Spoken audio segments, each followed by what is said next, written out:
Seja bem-vindo, Macramore!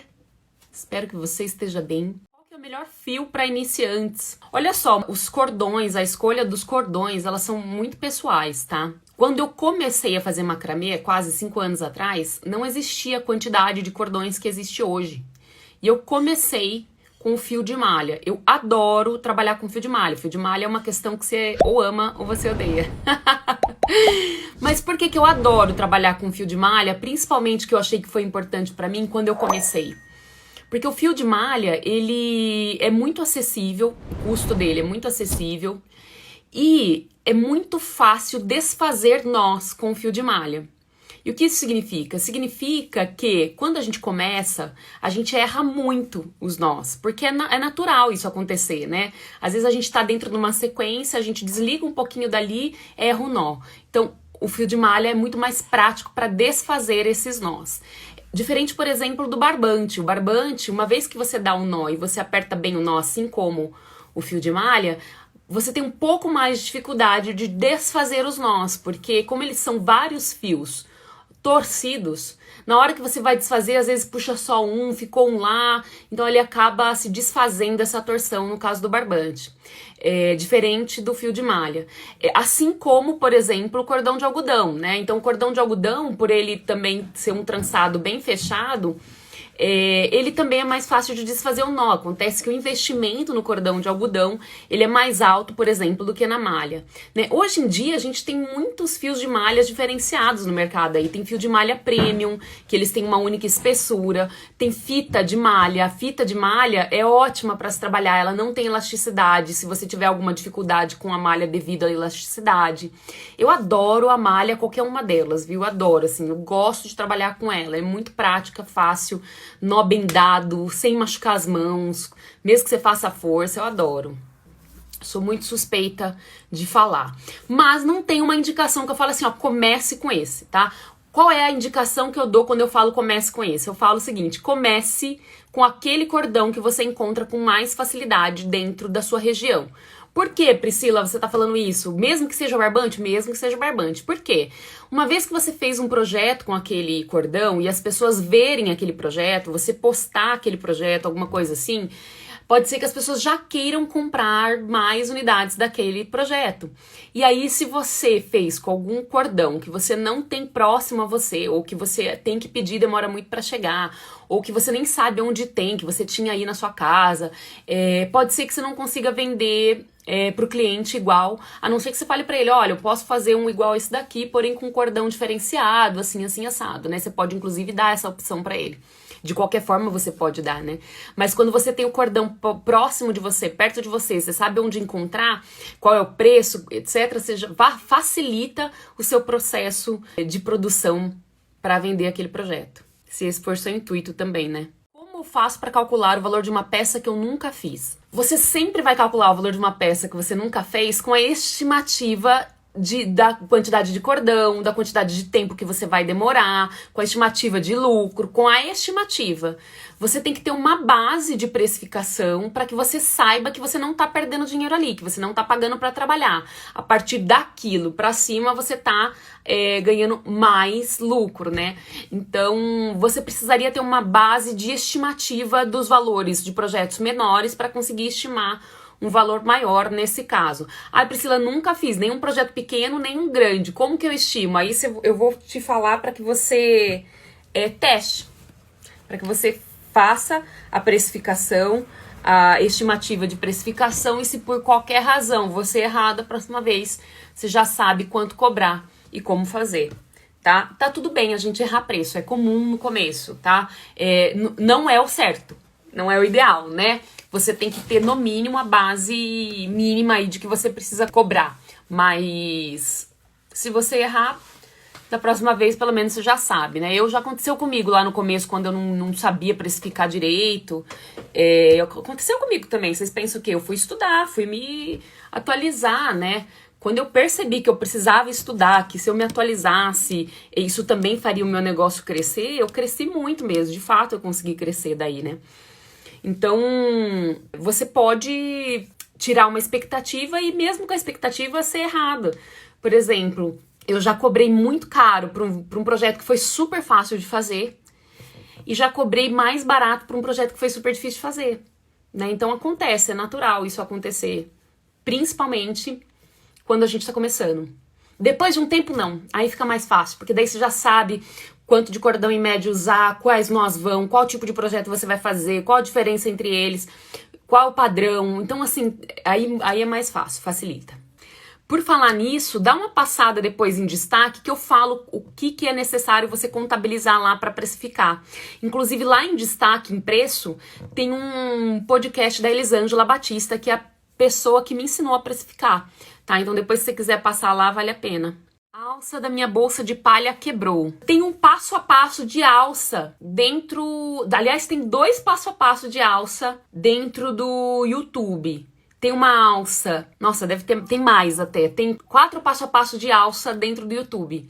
Tem alça que você pode utilizar como alça de bolsa, tem alça que eu ensinei na câmera, e tem alça que eu ensinei pro tapete de yoga, e tem alça da própria bolsa. 4 tipos de alça. Então lá no YouTube eu explico detalhadamente como você pode fazer, tá? Depois dá uma passada lá, dá uma olhada nos nós, vê o que você acha mais fácil de trabalhar, mais fácil de fazer, que eu acho que vai te ajudar.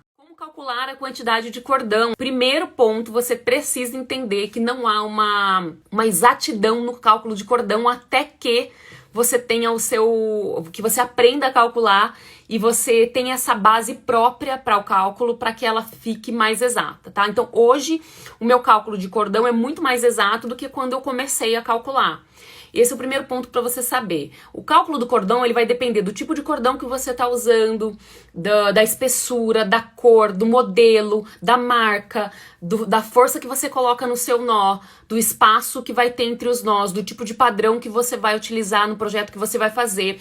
Qual é o tipo de projeto que você vai fazer, qual é o tamanho final desse projeto.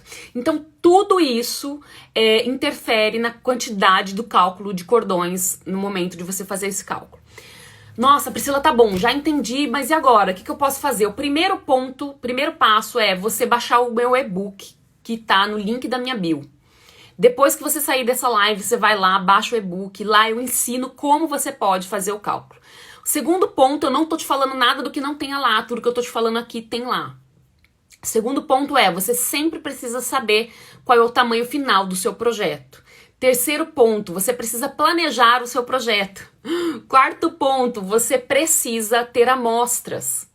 Quinto ponto, se fosse para te dar uma única dica, eu te daria essa, marque todas as informações de todos os projetos que você faz. Porque uma vez que você começa a marcar, você começa a ter noção e ideia de quantidade de cordões. Tá? Então essas são as 5 dicas que eu posso te dar a princípio. Não adianta eu te dar dicas se você não praticar, se você não colocar em prática. Não adianta eu te dar o e-book sem custo se você não ler, se você não colocar em prática.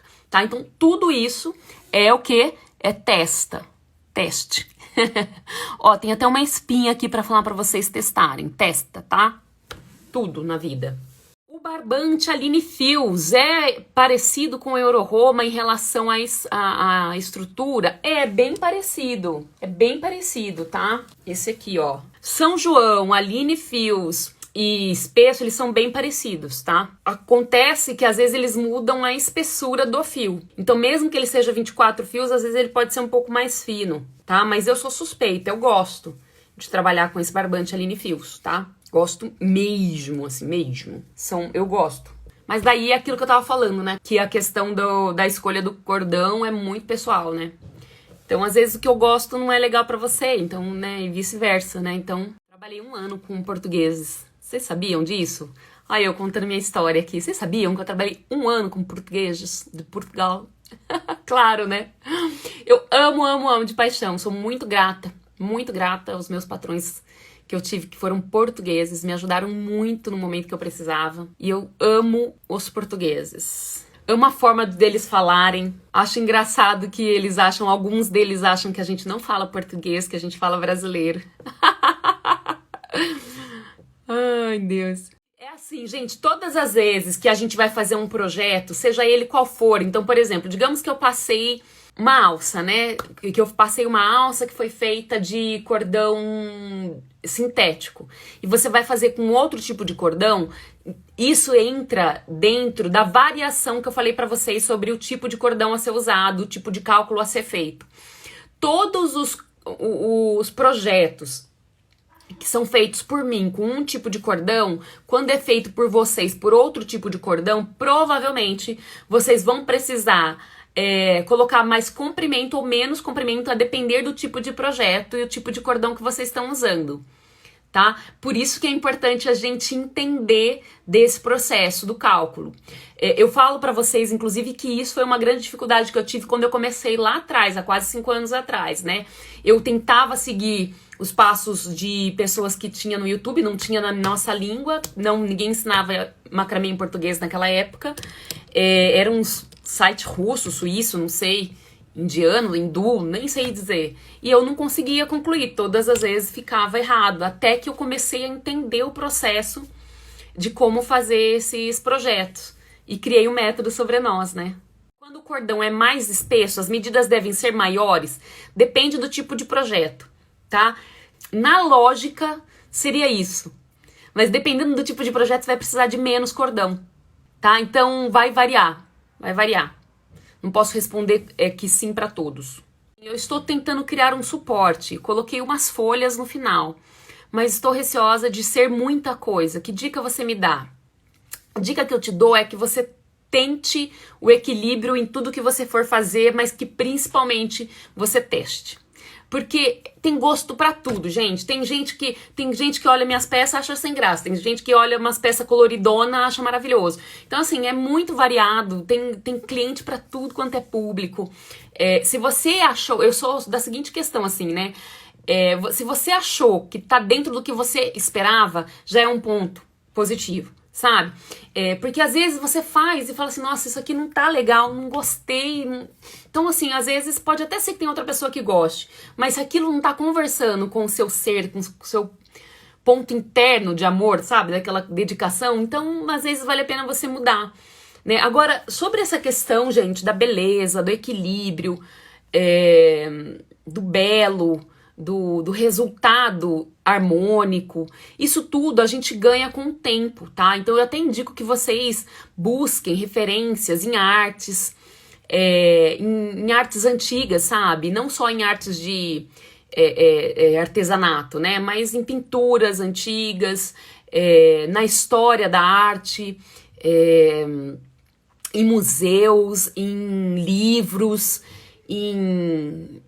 hoje em dia, né, no site de buscas tem muita coisa, quando a gente busca assim, a gente ao longo do tempo, observando a natureza, gente, falei da natureza semana passada também, né, pôr do sol, essas coisas, nenhum pôr do sol é igual ao outro, e são lindos, são maravilhosos, então todas as vezes que você tiver dúvida, aprecie muito essas questões que você acha belo, e aí ao longo do tempo você vai conseguindo ter esse equilíbrio. Ele tende a abrir, porém ele não desfia, é diferente, tá? Vamos pensar o seguinte... Quando você tem um cordão, um barbante, e você tá fazendo os nós, vamos pensar, né?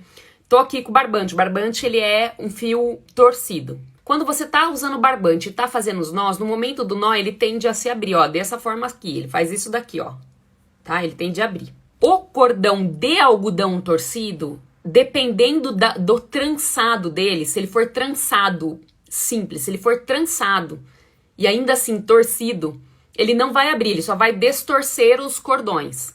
Ai, não sei se eu tô sendo clara, teria que ter o cordão aqui, né, pra te falar.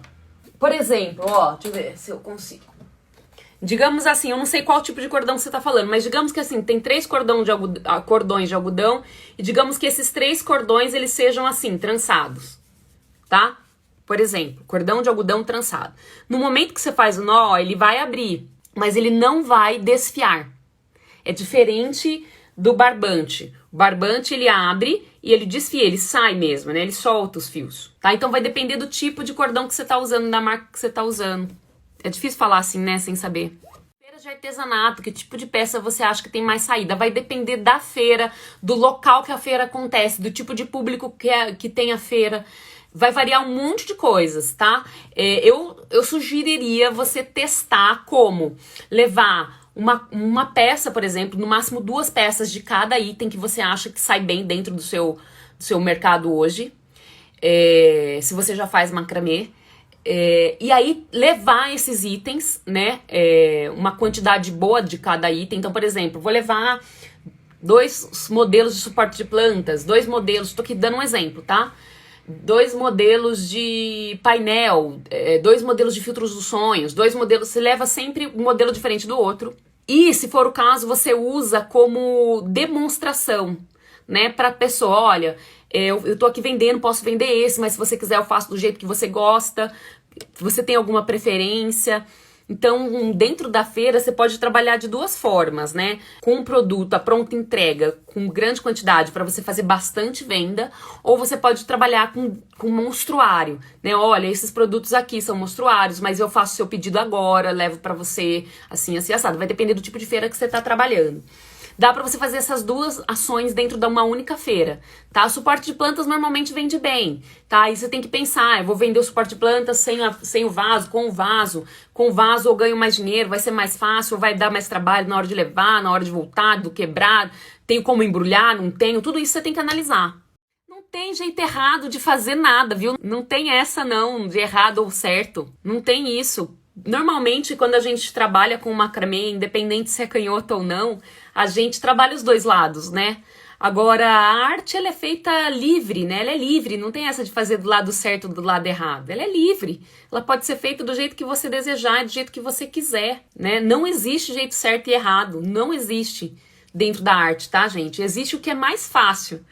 E aí, quando eu falo pra vocês que eu ensino macramê, e quando vocês aprendem com outras pessoas, e não necessariamente comigo, né? Mas quando você aprende com outras pessoas que já fazem o macramê, vocês facilitam o processo de vocês dentro da criação, né? Dentro do projeto. Porque aquela pessoa já tem uma experiência. Agora, em relação a certo e errado, não tem, não. Na foto do feed, ela coloca preço ou não. Se você tem aquela peça pronta entrega, sim. Coloque o preço, gente, você tá vendendo. É muito mais fácil você vender quando a pessoa já sabe quanto ela vai pagar. Coloca os detalhes, o preço, qual tipo de cordão, detalhes. Já coloca o preço. Se você não tem aquela peça e você vai fazer sob encomenda, daí não tem por que você colocar o preço, porque daí cada peça é uma peça, né? Cada encomenda é de um jeito, nunca elas são iguais. O cliente vai fazer sob encomenda, ele quer algo muito específico, né?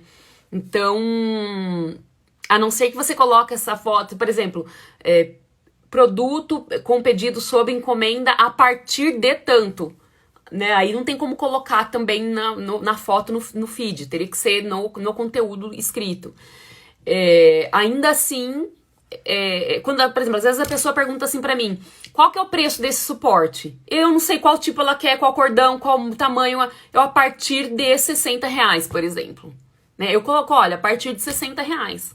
Aí a pessoa, se ela se interessar, eu quero saber. Aí eu posso até assim, passar o preço pra ela lá, olha, esse suporte a partir de R$60. Aí eu chamo ela no inbox. Fulana, tudo bem? Eu vi que você se interessou pelo suporte XYZ, aquele suporte que tá lá, é do tamanho XYZ, feito com cordão YZ, com nós, blá blá blá, e aí ele custa X. Agora, se você quiser algo mais específico, posso fazer do tamanho que você quiser, sob encomenda pra você, assim, assado. Daí eu falo, aí o orçamento vou fazer pra você em cima dos seus desejos, não sei o que lá. Então, toda a comunicação tem que ser muito clara com o cliente. Agora, se você tem essa peça pronta, entrega, põe o preço, menino. Põe o preço. Para que situação serve cada tipo de cola? Você vai ter que testar, tá? Vai ter que testar. Por exemplo, eu achei que a cola da Artesanato 3 da Tech Bond colava madeira. Tecido na madeira. Daí eu não consegui colar. A madeira sugou a cola e acabou que eu não consegui colar. Então, assim, é só testes mesmo. Vai ter que testar. Cola universal, no caso de capa de almofada, por exemplo, que tem que lavar, ela descola? Descola. Então você não pode usar ela. Você vai ter que usar a T6000 provavelmente, ou então qualquer outro tipo de costura ou encaixe dentro do nó. Vai depender do tipo de projeto que você está fazendo. Mas a T6000, ela é lavável.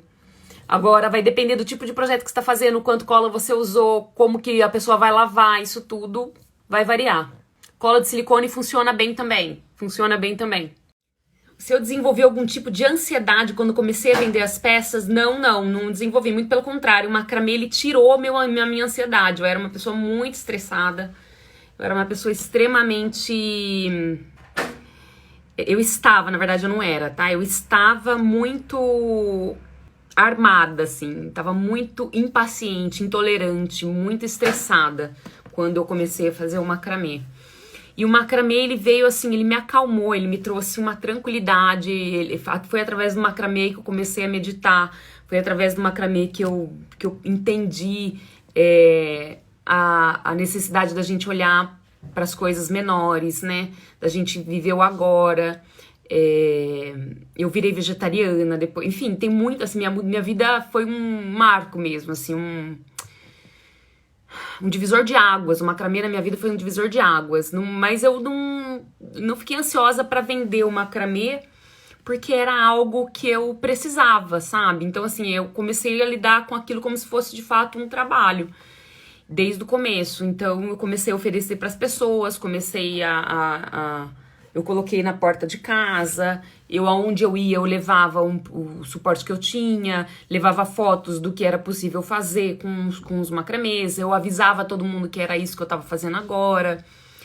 E não me trouxe ansiedade a questão da venda, não. Assim, claro, não vou mentir que eu fiquei que tá tudo bem. Uma coisa é você ter um salário fixo. Quando eu comecei a fazer macramê, eu estava desempregada, tinha saído do trabalho anterior.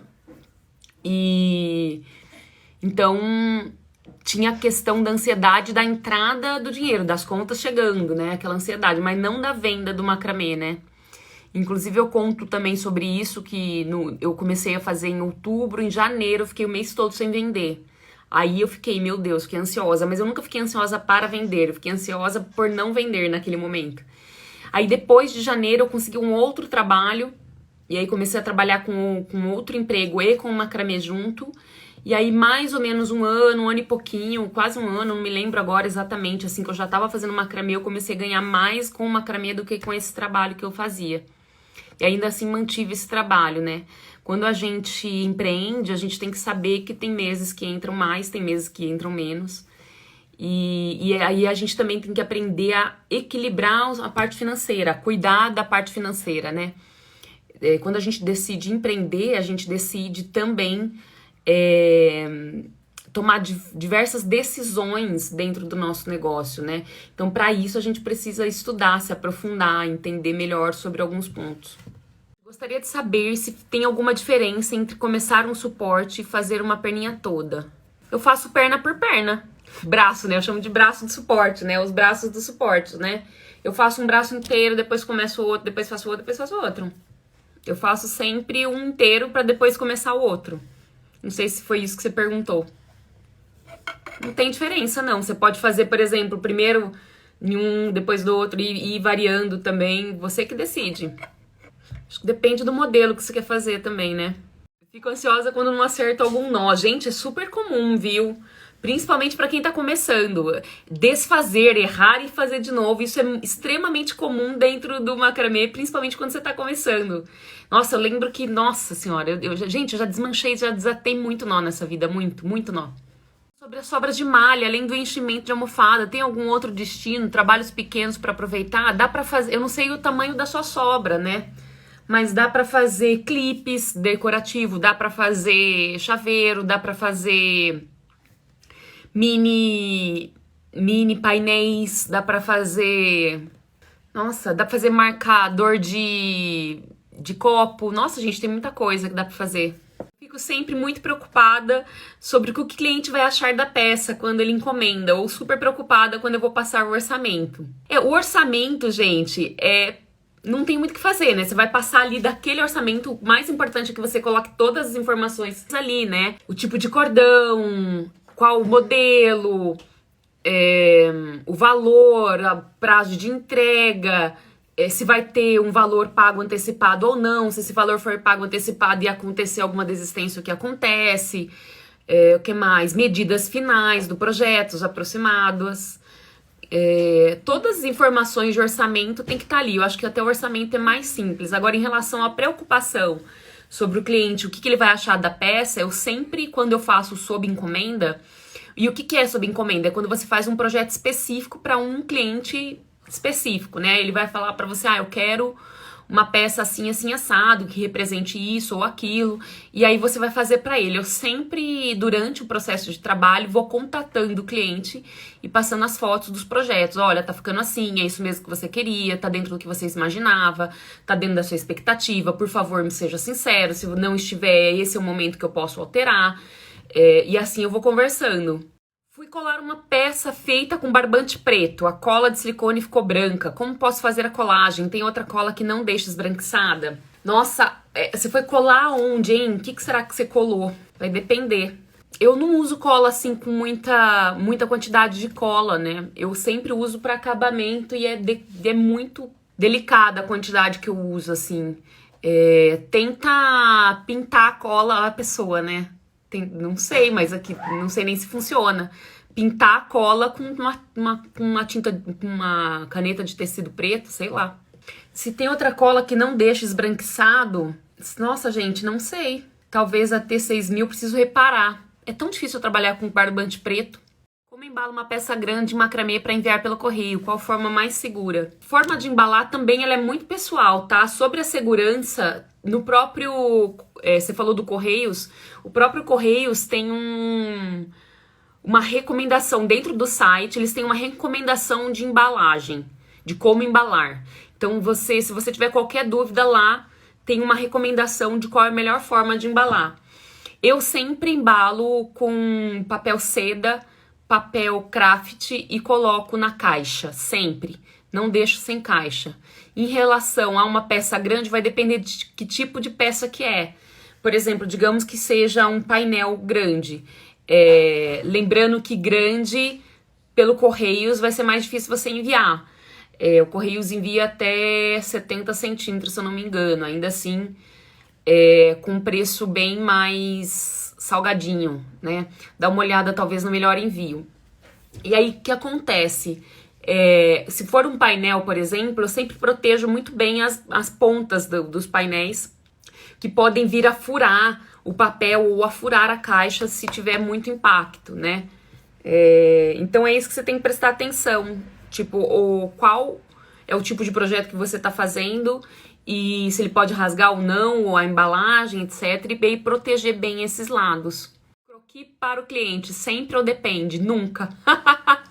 Não, tô brincando. Eu nunca. Você que decide. É assim, gente, por que eu particularmente não passo o croquis pro cliente? Nunca passo. O que é croquis? Não sei se o Júlio perguntou, as pessoas também aí podem ter dúvidas. Croquis é quando você faz um desenho,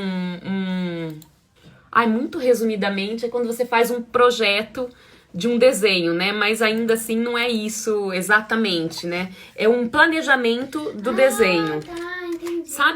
Sabe, é um esboço de um desenho, tá? De um projeto que você vai fazer. Por que eu particularmente não faço, tá? Eu tenho alunas que entregam.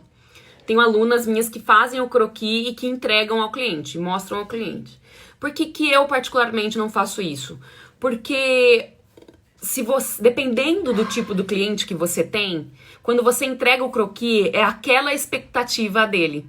E se por qualquer razão, durante o processo do projeto, você tiver que recriar algo, ou refazer algo, ou mudar algo drasticamente dentro daquele processo, o cliente talvez não entenda o porquê de você ter que fazer aquela alteração, sendo que você mostrou para ele um desenho, um esboço anterior diferente do resultado. Então, eu particularmente nunca entrego, né? Então, por exemplo, eu tenho um arquiteto que ele sempre fala, faz o croquis. Aí eu falo pra ele, eu faço, mas você organiza aí melhor. Mesmo porque ele é arquiteto, né? Ele sabe desenhar melhor que eu. Então, eu acabo não entregando, não fazendo o croquis. Mas é uma particularidade minha. E isso não quer dizer que você tenha ou não o que fazer, tá? Eu tenho muitos alunos que fazem e que entregam o croquis pro cliente. Número final de cordões numa peça redonda. Meu Deus, vai variar. Qual peça? Que tamanho? A peça redonda, ela sempre tem o segredo da peça redonda é a adição de cordões. Todas as vezes que você for fazer uma peça redonda, circular, ela tem a necessidade de adição de cordões. E aí vai depender qual o tamanho da peça que você quer fazer, qual o modelo de cordão, de nó que você vai fazer, qual o padrão que você está fazendo, qual o espaço que você vai deixar entre os nós, qual tipo de cordão que você vai usar. Tudo isso interfere na quantidade de cordão que você vai necessitar. Acessório. Eu ensinei pouquíssimos acessórios, tá? Deixa eu até esclarecer isso. Eu comecei a trabalhar, trabalho com macramê até hoje, na verdade, né? Quando eu vendo macramê, eu vendo até hoje peças decorativas, tá? Eu não vendo peças fora do nicho de decoração, mas é uma opção minha. Então, quando eu comecei a ensinar, eu passei a ensinar outras peças sem ser peças de decoração. Então, por isso que as peças que eu ensino, que não são de decoração, são menor quantidade do que as de decoração, né? Ensino 3 tipos de colares, eu já ensinei. Já ensinei bolsas, pulseira. Pulseira eu nunca ensinei, sabia? Acho que é uma opção, né? Vou colocar aqui na minha lista. Pulseira eu nunca ensinei. Ai, fica lindo, né? Sabe qual que é o segredo pra ficar reto? É você manter reto enquanto você tá fazendo. Eu sempre coloco um peso, ela tá falando do tecido circular. A quantidade de cordão que você coloca, a adição do cordão e você manter ele reto no momento que você tá fazendo. Minha dúvida é se tem uma regra para o número, para a quantidade final de cordão. Tem que ser sempre múltiplo de 4 ou pode ser qualquer número, depende do projeto que você tá fazendo. Depende do padrão que você vai fazer. Gente, não existe regra dentro de nada dentro da arte, nada, não existe regra. Tá? Não, é mais fácil trabalhar com cordões pares? É mais fácil, mas você vai perceber que dependendo do padrão que você for fazer, você vai precisar de ímpar, tá? Então, para você começar, comece com os pares. Mas isso quer dizer que você sempre vai usar o par, que tem uma regra? Não. Muito pelo contrário, tem vezes que você vai usar ímpar. Então, depende do projeto que você tá fazendo, não tem uma regra, tá? Agora, o que você precisa é planejar. Não adianta você começar com 5 cordões sem saber qual padrão você vai fazer. Pode ser que sobre cordão, né? Então, o primeiro ponto que você tem que saber é qual padrão que você vai fazer, qual tipo de projeto você vai fazer, qual vai ser o design dele, quais nós você vai usar. Tudo isso é necessário para que você defina qual quantidade de cordão que você vai fazer. Se eu fizer alguma peça e faltar cordão, tem alguma emenda ou melhor recomeçar? Existe a possibilidade de emendas, eu não recomendo. Tá? Inclusive, se você quiser saber como emenda, eu ensino no IGTV, ensino 2 formas e em destaque ensino uma outra forma. Mas não indico que você faça. Por isso que é tão importante o planejamento do projeto, para que não falte nem sobre muito cordão. Você usa alguma régua para os nós ficarem na distância igual ou só no olho mesmo? Atualmente eu uso só o olho, tá? Já usei muito a medida de nó a nó. Sim, às vezes eu media do começo da haste até o nó, do começo da haste até o nó. Existem algumas formas de fazer isso. Você pode passar um cordão, digamos que você está usando uma arara, né? Você passa um cordão da mesma altura do lado esquerdo para o direito, mantém aquele cordão e você vai seguindo aquele cordão, a média daquele cordão, a altura daquele cordão para eles ficarem todos iguais. Dá para você passar uma fita, dá para você usar aqueles papéis de raio-x, sabe? Eu não lembro o nome do papel, vocês me ensinaram, já esqueci. Então, dá pra você, tem várias formas de você usar, de você manter os nós na mesma altura aí, tá? Hoje em dia eu faço tudo muito no olho e funciona muito bem. Se o projeto é muito grande, daí eu uso alguma outra técnica. Tem como fazer uma capa de almofada sem usar a costura no trabalho? Com cola lavável. Talvez, nunca testei, teria que testar. Ou com o próprio nó, você fecha a capa com o próprio nó, mas daí a pessoa não consegue tirar a capa, né? Todos os trabalhos feitos com barbante de algodão pode ser lavado? Depende qual barbante que você está usando. É importante você ver dentro do barbante que você está usando, da recomendação do fabricante. Isso ou vem dentro da embalagem ou você tem que perguntar direto pro fabricante. Normalmente, barbante pode ser lavado. Suporte de planta é lavável? Depende do cordão que você usar, tá? Depende do cordão que você usar. Tem que, como eu acabei de falar, tem que analisar com o fornecedor na embalagem ou então com o fabricante se pode lavar ou não. Normalmente isso vem na embalagem, viu? Escrito na embalagem. Pode ser feito cabo de puff com espesso 24 fios. Se as pessoas forem usar muito o assento, se as pessoas forem colocar muito pé, eu não indico. Porque o cordão barbante 24 fios, ele tende a desfiar, a abrir. Então, se for de muito uso, assim, né, eu não indicaria. Eu procuraria um cordão um pouco mais estruturado. Talvez o cordão de algodão trançado. Vai depender do uso, tipo de uso. Agradeço a presença de vocês mais um dia aqui. Um beijo no coração de cada um de vocês. Até mais.